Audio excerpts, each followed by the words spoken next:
వేలాది ఎకరాల్లో పంటలు నీట మునిగాయి. చెరువుల నిండా కుండను తలపిస్తూ వాగులు ఉధృతంగా ప్రవహిస్తున్నాయి. వరి నారు, వడలు, పైర్లు పూర్తిగా నీటి మునిగి చెరువులను తలపిస్తున్నాయి. కండలేరు జలాశయం నుంచి నీటిని విడుదల చేయడంతో గూడూరు పంపలేరు వాగు పొంగి ప్రవహిస్తోంది. ఈ మార్గంలో రాకపోకలు నిలిచివేసి పోలీసులు పహారా కాస్తున్నారు. మండలంలోని చెన్నూరు, చవటపాలెం ప్రాంతంలో లోతట్టు కాలనీలు జలమయమయ్యాయి. ఇళ్లలోకి వరద నీరు చేరడంతో ప్రజలు అవస్థలు పడుతున్నారు.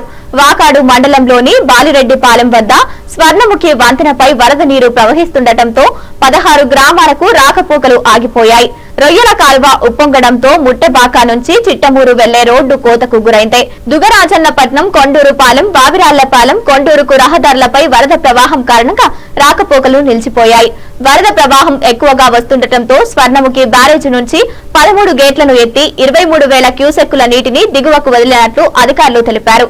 చిల్లకూరు మండలంలోని తిప్పకుంటపాలెం, పారిచర్లవారిపాలెం వద్ద ఎగువ ప్రాంతం నుంచి వరద వస్తుండటంతో చప్టాలపై వరద నీరు ప్రవహిస్తుండటంతో రాకపోకలు నిలిచిపోయాయి.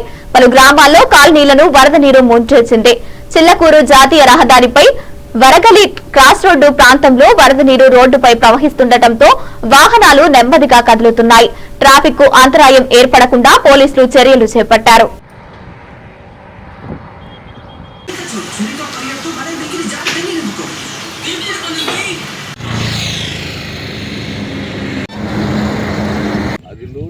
కిలోమీటర్ పోయింది.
మా ఇప్పుడు చెప్పు.